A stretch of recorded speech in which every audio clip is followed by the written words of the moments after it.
নমস্কার, good evening. আশা করি সবাই খুব ভালো আছো, আমিও ভালো আছি। নিরামিষের দিনগুলো আসলেই না আমাকে পুরো ভাবতে হয় আমি কি রান্না করব। আর সেই ভাবনা থেকেই আজকে আমি বানিয়ে নিয়েছিলাম পোলাও আর আলুর দম। আলুর দমটা খুব সিম্পলভাবেই করেছি, দেখতেই পাচ্ছ। ফোড়ন দিয়ে একেবারে আলুগুলো ভাজতে বসিয়ে দিয়েছি হলুদ দিয়ে। ওর মধ্যে দিয়েছিলাম আদা, কাঁচা লঙ্কা, টমেটোর একটা পেস্ট, আর একটু নুন দিয়ে ভালো করে কষিয়ে নিয়েছিলাম। আসল মজাটা কোথায় জানো? একটা মশলার। আমার ঠাকুমা শাশুড়ি আমাকে বানাতে শিখিয়ে দিয়ে গেছিলো। সমস্ত মশলাগুলো একসাথে মিক্সড করে শুকনো খোলায় ভেজে এই মশলাটা বানাতে হয়। গোটা গরম মশলা, ধনে, জিরে, মৌরি, গোলমরিচ, তেজপাতা, শুকনো লঙ্কা, সমস্ত মশলা একসাথে শুকনো খোলায় ভেজে মিক্সিতে গুঁড়িয়ে নিয়েছি। এই মশলাটা দিলেই না একদম রান্নাগুলো পুরো ঠাকুমার হাতের রান্না হয়ে যায়। আমি কোনো দিন ওনার হাতের রান্না খাইনি, তবে বাড়ির সবাই বলে যে ওনার রান্নার টিপসটাই ছিল এটা।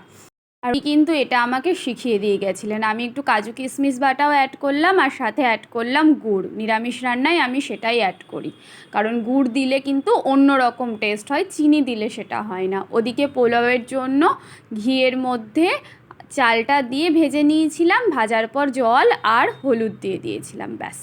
এর পানে আর তাকাতেই হবে না, একটুখানি নুন দিয়ে এটা কিন্তু আমি ঢাকা দিয়ে রেখে দেবো।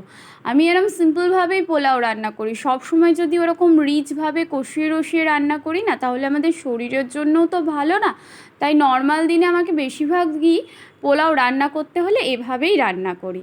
আর পোলাও আর আলুর দমের সাথে কিন্তু আমি বানিয়ে নিয়েছিলাম বকফুল ভাজা। ভীষণ পছন্দের একটা খাবার আমার কাছে। বকফুল দেখলেই আমি বাজার থেকে কিনে নিয়ে আসি। পোলাওটা যখন হয়ে গেল তখন আমি ওর মধ্যে অ্যাড করলাম কাজু আর কিশমিশ, সাথে চিনি। এরপর ভালো করে নেড়ে ঢাকা দিয়ে রেখে দেবো। বকফুলটার জন্য আমি ওদিকে বেসনের মধ্যে একটু হলুদ, একটু নুন দিয়ে ভালো করে ফাটিয়ে নিয়েছিলাম। তারপর এই যে বকফুলগুলো, এটা আমার ভীষণ ফেভারিট। খুব বড় গাছ হয় বলে না, বাড়িতে জায়গা নেই বলে লাগাতে পারিনি। বকফুলের ভেতরের এই অংশটা ফেলে দিয়ে তারপর বকফুলগুলোকে আলাদা করে নিতে হয়। তারপর এই যে বকফুলগুলো একটু ধুয়ে নেবে, কারণ এই বকফুলগুলোতে নোংরা থাকে অনেক সময়। কড়াইতে সাদা তেল, সর্ষের তেল যাই হোক গরম করে বকফুলগুলো ওই ব্যাটারে আস্তে আস্তে ডিপ করে গরম তেলের মধ্যে ছেড়ে দিতে হবে, ব্যাস। আর কিন্তু কোনো ব্যাপার না, একটু লাল লাল করে ভেজে নিলেই রেডি হয়ে যাবে বকফুল ভাজা।